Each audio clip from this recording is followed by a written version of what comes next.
Did you guys watch? What is this? This roundtable we're doing? Is this pay-per-view stuff? I've only seen, just so you know, I've only seen SmackDown and Night of Champions. Okay. Did anybody see AEW? Okay, but I want to hear the guys talk.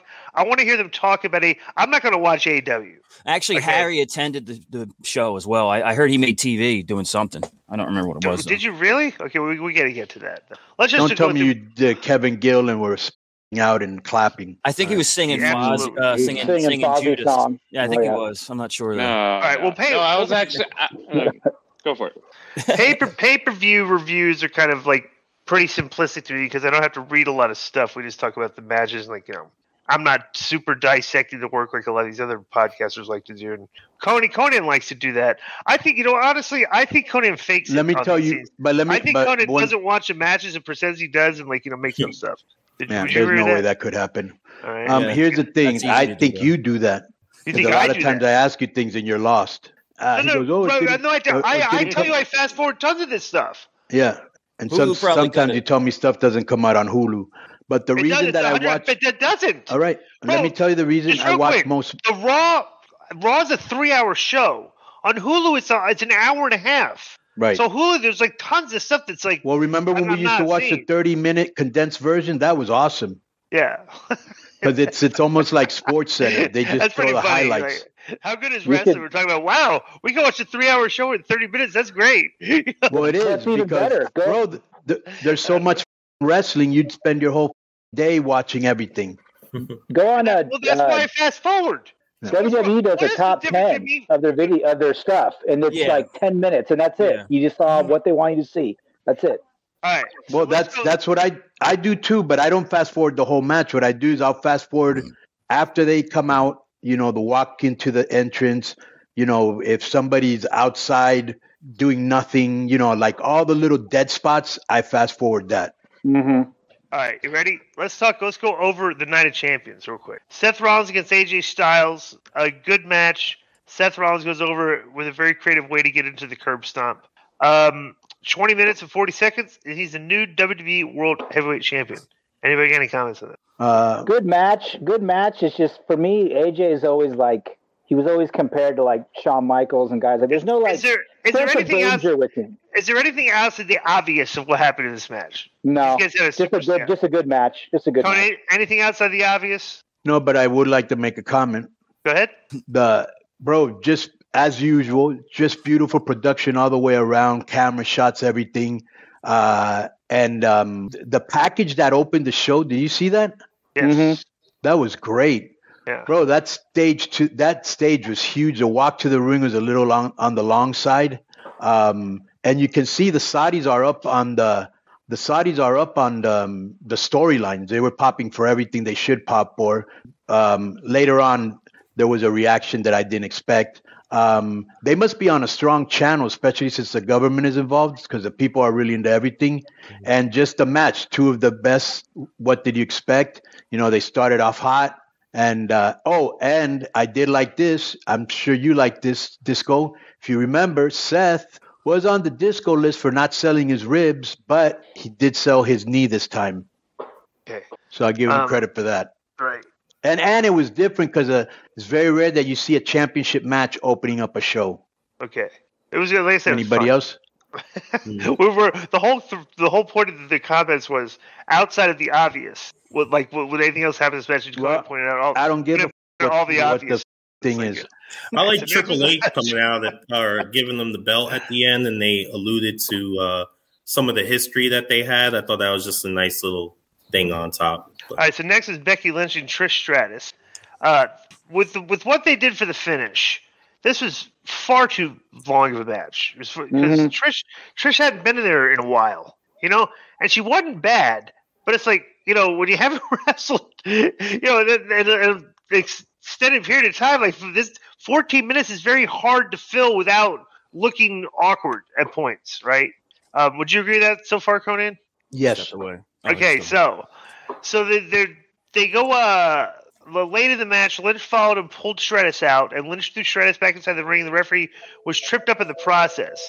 While the referee focused on Stratus, Zoe Starks emerged from underneath the ring and hit her Z360 finisher on Lynch before rolling her back inside the ring, and Stratus hit her Stratus Faction Bulldog and scored the win. Lynch's face was busted up terribly for some reason. I can't imagine how her whole face got beat up this much from that move. But the visual is good for the heat, but because nobody really knew this girl. But I don't know. What did you think of this? I thought you're muted, Konnan. Sorry, Konnan, you're muted. Yeah. What's your comment on this match?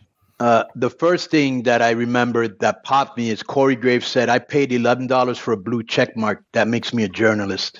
Did he really say that? I missed that. Yeah, that's great. Yes, that's a very funny line. Yeah, and if you notice, all the girls wore bodysuits, including Becky and Trish. Trish is still in excellent shape. For some reason, she had "Thank you, Trish" on the back of her gear. Oh, I think that's what she said. Oh, thank you. That's her gimmick. And the people kept chanting, "Thank you, Trish." You know, did you see when Trish did that move that she always does, the upside down scissors in the corner? Oh yeah. She almost didn't, and she didn't get her legs up, and Becky had to grab her legs in. It was a little rough at times, but they didn't botch anything big. Here's my question to all of you guys. To me, Trish doesn't come up as a heel. I mean, the way she strikes or works the crowd or her mannerisms. There was one time when Trish was pulling her hair and trash talking to her, but that's about it. You know, do you guys think, does she come off as a heel to you guys? No, she's kind of like, for a lot of people, she's like, that was their childhood. You don't want to boo your childhood, your favorite. Right. But it's very hard. It's like booing Sting or something. Yeah. You know, but that big move Zoe Stark does, that's very convoluted to me. Like, you got to flip her over backwards, and then it looked to me like she kneed her in the stomach. But, you know, at least they're using her for like a heavy. So when Trish isn't there, she kind of is there like flying the Trish flag for her. Well, it is a cool looking move, just a tilt-a-whirl. Yeah, it is. It does look cool. Yeah. Oh, into the knee or whatever. Yeah. That movie you were talking about, Konnan, where Trish does like the kind of handstand. Yeah, that was kind of silly looking. It always looked kind of funny anyway. Like, really, your ankles are so strong, you can flip somebody over like that. But we're talking about wrestling, bro. We had an eye for an eye match. Give me a break. All right.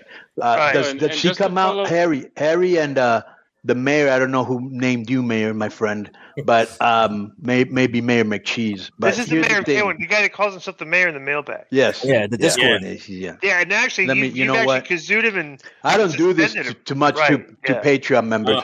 I've been kazooed many times. So all right, welcome to the club. But my question to Harry and the mayor is: does she come up as a heel to you or not? It's tough for me because when I think of Trish in the past, when she has done heel stuff, it was like when she was in like a ridiculous storyline with Vince and all of that, and as a manager with like TNA. And she was a good heel when she turned against Jericho and went with Christian. It's like that's true too, yeah. Sidekick match or whatever, but not now. Do you think now, Joe? No, I mean her promos I like, but as far as in the ring mannerisms and stuff, it's a little hard to process. I was thinking we should run these roundtables like congressional and Senate hearings, where I'm like going like reclaiming my time, or I try to reclaim my time, do you think that'd be a good format, Konnan? Like where I'm like trying to we have the floor, we reclaim our time and stuff, right? Well, you would never go over. Disco would never go over his time. That's for sure. Right, reclaiming my time. I never watch WWE anymore, but I would say this: Trish, as I'm pretty sure you're missing out on the Bloodline storyline though. You don't. I know there's a lot of good. The Dominic is good. There's some good. They're on their game right now, bro. And here's the thing: go ahead. A buddy of mine told me about the show in Puerto Rico, so I checked out their YouTube clips, like with Bad Bunny coming out and Dominic's Heat and all that, and I was like, yo. That looks cool, but at the same time, I don't want to watch a 3-hour product where I'm only watching 15 minutes, waiting for 15 minutes of it to be like. I've never watched 3 hours in a row of anything. Now, to counter that though, Harry, what are you going to watch? Dynamite and Collision?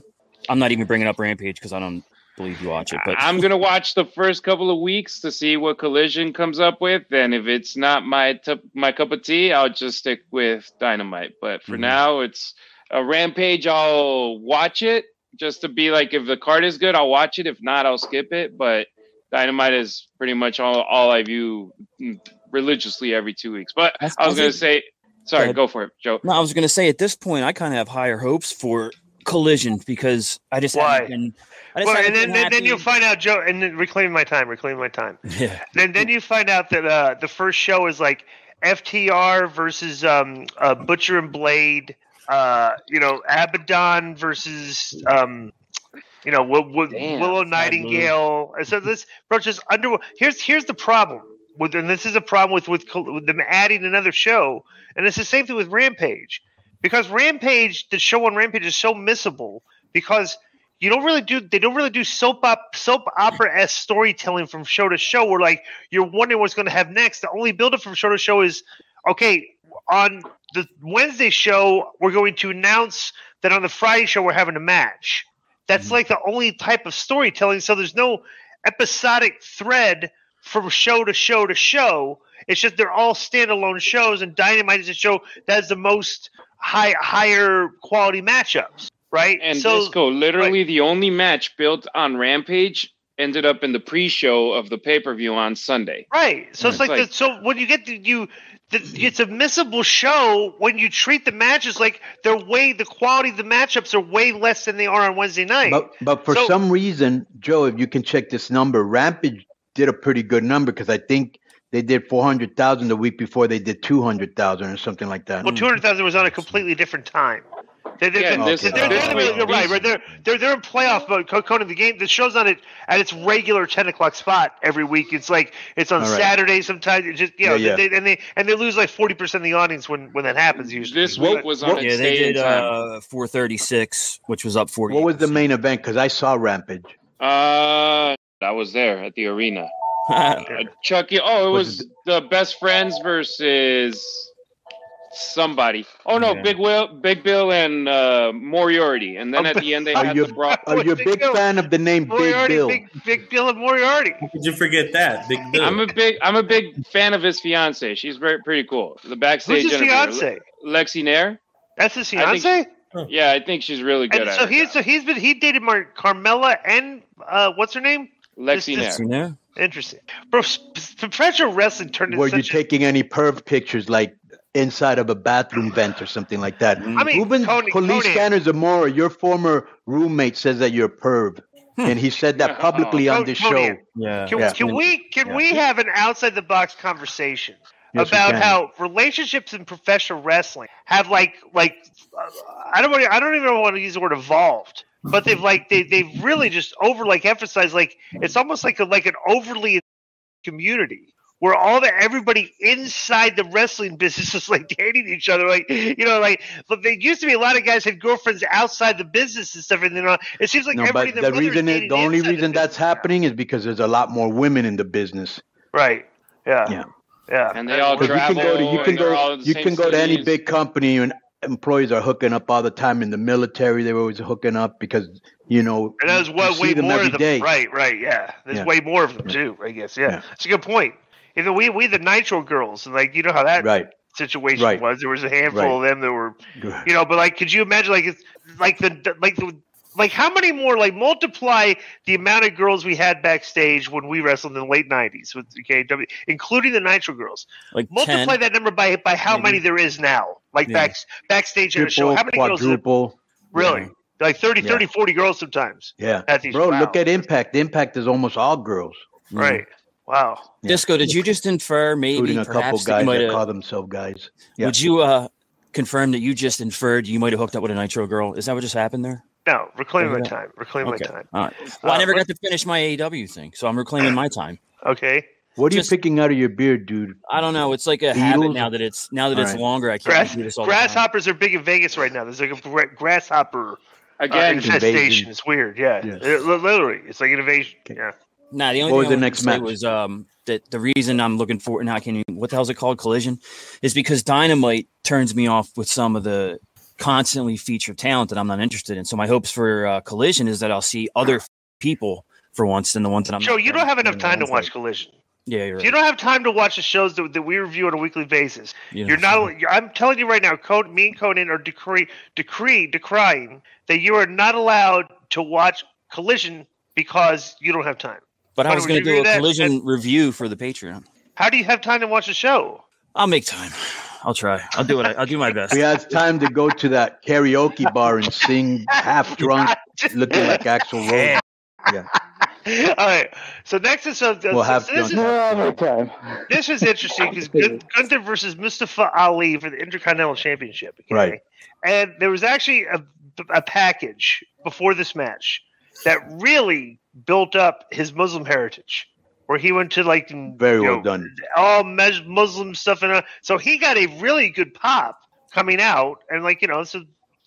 How cool did it look when he was at that Mecca with all the togas? Well, you're going to a country where they're openly more expressive of their religion than they are here in the United States, and so you have a guy that's adopting what the entire 100% of the people in the audience are looking as like a babyface character. So it's good to embrace a guy like that, or something like that, because it made the match a lot more interesting because he got a couple good pops on false finishes, even though he knew he wasn't going to win. But they got big pops on the false finishes, which is all you could have asked for in this match. Is that if you thought the people at some point he might pull it out and beat him. So this was what it was. Anybody got any comment on this? Ali's strong in the ring. I do enjoy watching his matches. Excellent bumps.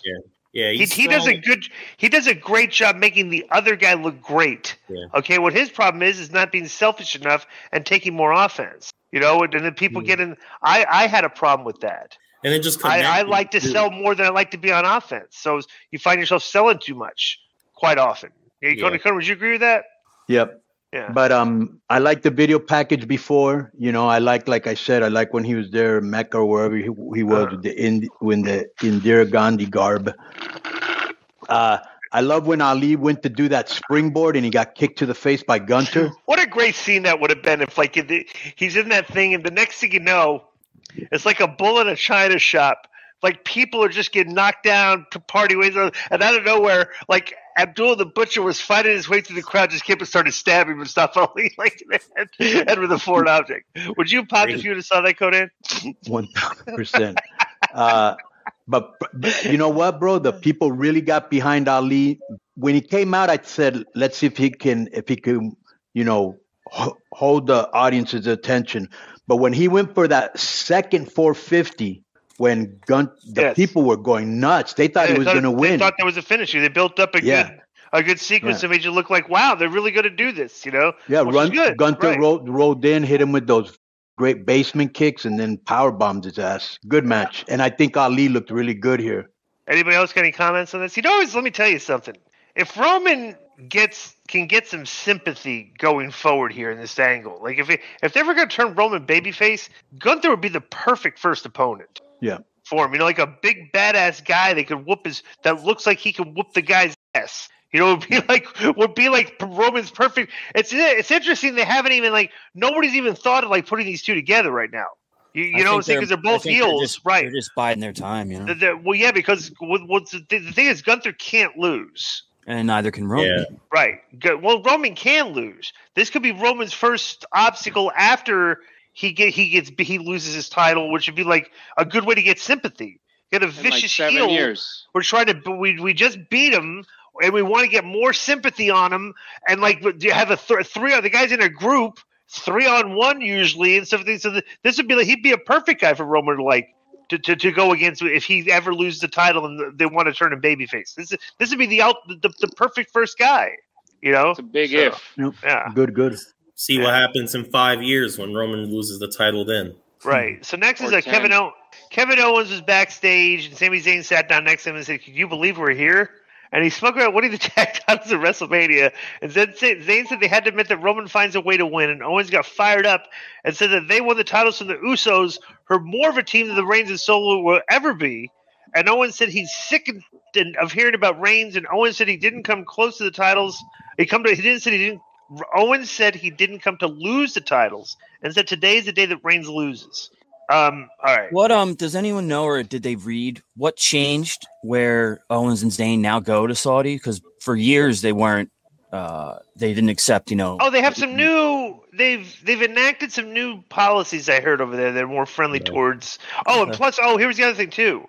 Assad, the Syrian leader guy, attended the Arab conference for the first time in years, and is trying to make Syrian. Sami Syrian, and they have open relations with the Saudis, and they like the Syrian so they were hostile before, right. Everybody's trying to be more friendly with their adversaries. Basically, what's going on here. So that's why I'm assuming that's why Sami was able to go, because they're now open. It'd be like the Cuba thing. Remember when Cubans couldn't travel here? Then all of a sudden we open up thinking like next thing you know, it's like all these Cuban girls in Vegas. Like where do those girls come from? It's like they're hot too. Harry, would you say right now, Harry, that the Cuban girls are the hottest girls in Vegas right now? I mean, they're very attractive. There's a lot Colombian girls. But as a community, there's way more Cubans than there used to be. And, there's more. There's definitely more Cubans. Yeah, the Cuban girls and the Asian girls are like that. Super hot here. By the way, it says I'm reading about the Asian guys. Nothing. Last disco. I like them short. This visit for Zayn follows a change in the ruling from the Saudi Arabian government to allow Syrian people into the country. So that's that. But Kevin Owens was part of the batch of wrestlers that wouldn't go because they Sami didn't want to go. Right. Yeah, and then I think Mustafa was pretty much the same case, right? Or no? Yeah. Well, I don't remember if he had a problem or not. If you follow any of these stories, that they are rapidly trying to make themselves more friendly to Westerners, their enemy. Like they're making deals with everybody. They're being friendly again with Iranians again. Like it's just they're trying to make friends with everybody. So it's like everyone at this point has to forget. They butchered a journalist. They got a fortune. Journalist. They got a fortune. And we haven't done anything in the United States. We're the biggest hypocrites in the world. Well, here's the funniest thing about it is like everybody's like knocking. It's like, dude, what are you gonna do if like a bunch of people that want to rehabilitate their image have tons of money that they're willing to spend in your country to like for entertainment and stuff and all that? It's like, what do you tell them? Like no, everybody's gonna take the money. Okay, you want to be okay? You want to come spend your fortune in our country? Sure, go ahead, do it. So it's like, I don't know. It's like I think people look at these political prisms and they get too close minded. Asuka and Bianca. Fast forwarded through the whole thing because I was shocked. I had to go back and watch the finish. Okay. Because because you knew what is that you fast forwarded it? No, I said I fast forwarded. Okay, because I knew who was going to win, but I was shocked. How did you know Asuka was going to win? No, I thought Bianca was going. That's what I'm telling. I'm trying to finish the story. I fast forwarded because I knew who was going to win. I assumed who I knew was going to win. Right? I thought for sure Bianca was going to win this match. I had no idea that like Asuka would even have it. So when I saw that Asuka won, I went back and watched the finish, and she caught Belair with a kick to the head to put her down her knees, and threw another kick to the back of Belair's head, and then pinned her. Which is kind of I don't know. It's just like. I mean, she did the mist thing and everything, which is kind of obvious she would do at some point. Everything, and the referee gets buried doing this. It's like I don't know. This whole angle is not interesting to me. It hasn't been interesting since they started it. So, I thought it was kind of goofy how she kind of like spit the mist on her fingers and then rubbed it in Bianca's eyes, and that was kind of the opening. I thought that looked kind of goofy, like you said. The ref is off in Never Neverland or something. Right. So this was interesting. Next is Rhea Ripley against Natalya. Okay. Dominic Mysterio stood on the apron and told Natalya that she didn't have a chance. The referee called for the bell, and then Ripley hit a distracted Natalya from behind, sent Natalya to the floor, slammed her head on the Arabic broadcast table a few times, ran her into two different sets of ring sets before rolling her back inside the ring, headbutted her, and then hit her with the riptide and scored the pin. 1 minute and 10 seconds. Rhea Ripley over poor Natalya, who they gave like or something, wasn't it? They gave her a very light, limited build up for a couple weeks to build to this match, and it lasted a minute. Konnan, would that be about the best way to describe this? Bro, this match didn't have much of a storyline, and Natalya deserves better. It was indeed, but it's Ripley's turn right now, huh? It was her birthday as well, Natalya's. Well, let me say this. They kept saying it was her birthday, and at the end, Ripley and Dominic, when they were going back, they were like, hey, happy birthday, making fun of her. Should we buy her cake? So they were being the whole time, which was great. They seem to be having a good time. All right. Next was what you call Brock Lesnar against Cody Rhodes. This was absurd. This is like a parody of a wrestling match, in my opinion. Supposedly, Cody was wrestling with a broken arm. Yeah, I was going to say that. And a guy that's a heavyweight, UFC heavyweight champion, like had him in a Kimura, and like didn't just snap his arm in it in half. Yeah. He's got the guy a Kimura on. He's got a Kimura on a broken arm. Okay, the visual picture should have been him literally snapping the bones and like breaking his arm in half, right? Like a compound fracture would have been what you would think, correct? Yeah, but you got to remember, this is wrestling. Baby faces are always tough with a broken arm, with one eye, it doesn't matter. This is wrestling. So that's going to ask you. You got to remember. I want to ask Konnan and Disco. Can a babyface tap out? Because I was like, it's not really awful to tap out. I mean, your arm's broken. You're fighting the UFC champion. Like, let me be very honest. This match was booked like that. If the writers of South Park were the bookers, this is how they would book a Brock Lesnar versus Cody Rhodes match. I thought it was just like, bro, it's ridiculous. I mean, but bro, here's the thing. Breaking his arm, like who is going to go fight Brock Lesnar? Like the biggest idiot on the face of the planet Earth, baby? I mean, seriously, this whole storyline is like it made Cody look stupid.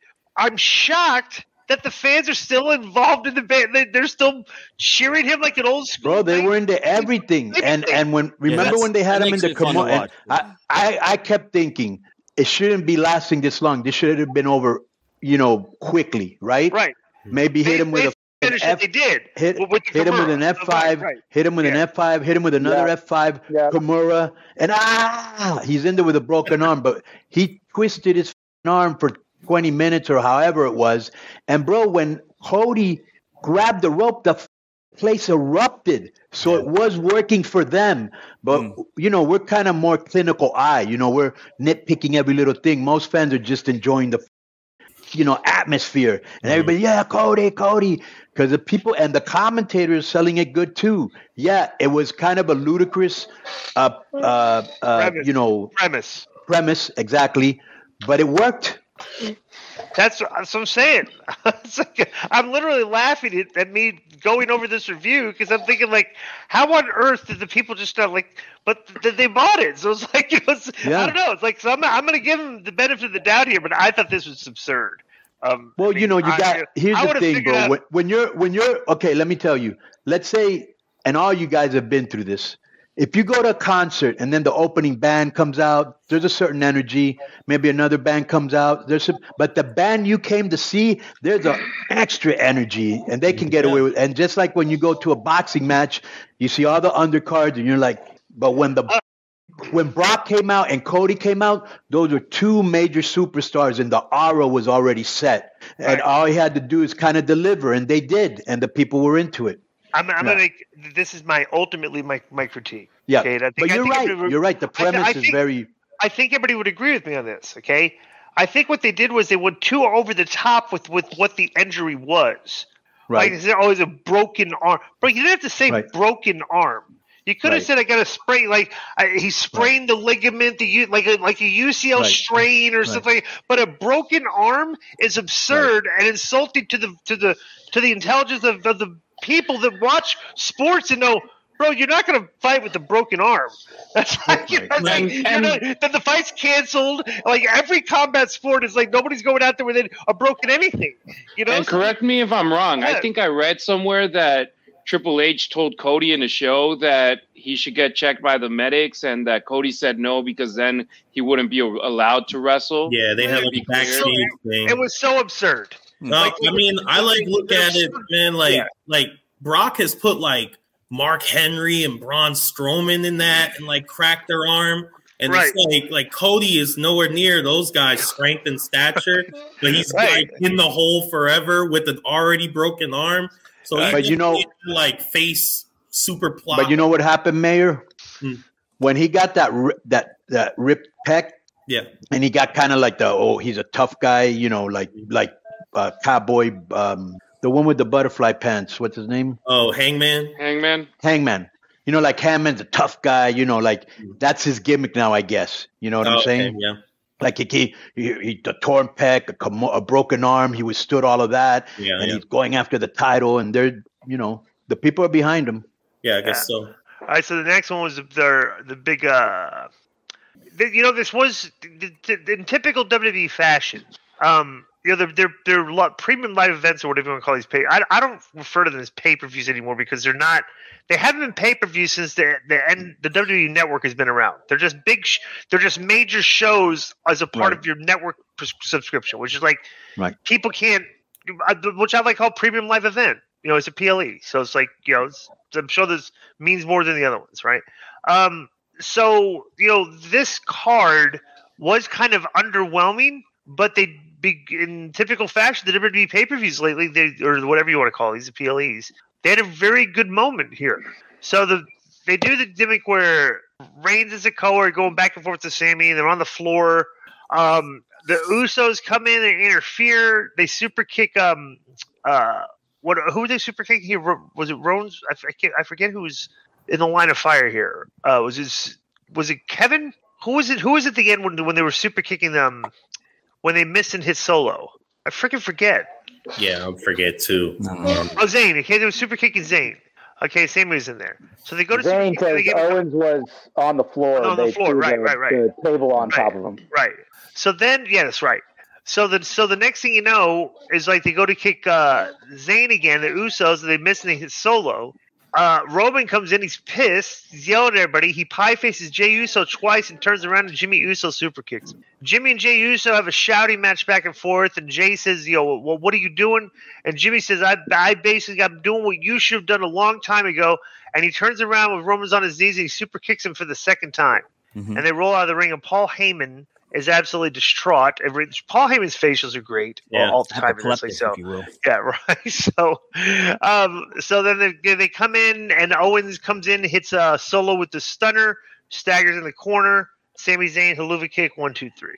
What you guys think of this? And then they back up the ramp, and it's going to hit the fan the next time that the bloodline's together is what we're going to get just out of this. Just to add Paul Heyman's facials, Jay's facials as well, like that confusion look, you know, because he's going through the ringer in that storyline with, you know, the whole from the beginning to where he is now, like what the hell's going on half the time. And he, you know, his face there too, like, yo, my brother just did this. So it's, you know, that got me hooked to see what happens next for sure. All right. Anybody else got any comments on this? I think this was just more people were interested in the storyline than the match. You know, This was incredible drama, very well done. I love when Sami came out in the Arabic garb and then he spoke in Arabic, and it wasn't like 2 words, like, you know, when you go to another country and try to get over by saying hello. Yeah. And thank you. Yeah, this guy, right. Remember Homeland? Right. Hey, like, amigo. No. Hello, amigo. The trailer, like whenever they had a commercial, like a short trailer for Homeland, at the end of it, Allah Akbar. Allah Akbar. I think Sami Zayn should have come out to, like that, like somebody's, you know, do like religious chants and stuff. So I like when the Usos appeared and they attacked Owens at ringside. Then they tried to hit Zayn with the super kick, but hit Solo. That was great, and people were popping for everything, bro. And you know, I think the end. I also love when, remember when Jay gave, was it Jimmy? Yeah, Jimmy gave him the belts. Was it Jimmy that gave him the belts? Yes. Or Jay? Jimmy gave him the belts. No, Jay. No, Jimmy. No, Jay gave him the belts. Yes. Jay pried him from his hands. He gave him to Roman. Right, and the other brother didn't want to give the belts, and he had to take it out of his hand and give it to Roman. Right. You know, all that was great. All right. Well, that's been our pay-per-view review for Night. What was it? Night of Champions. Night of Champions. Enjoy the rest of the show. Boom. Yo, what up? This is Konnan, and I host Keeping It 100, my co-host, Disco Inferno, unfortunately. Well, I'd say you're my co-host. Listen, every Thursday here on Spreaker, we talk pro wrestling, sports, movies, music, TV, pop culture, and some politics. It's everything the rest of the pro wrestling podcasts are not. Tune in to hear myself, the superior one, educate and inform. Tune in to hear me bury disco. That's very disrespectful. Join us every Thursday on Spreaker and keep it 100. Boom!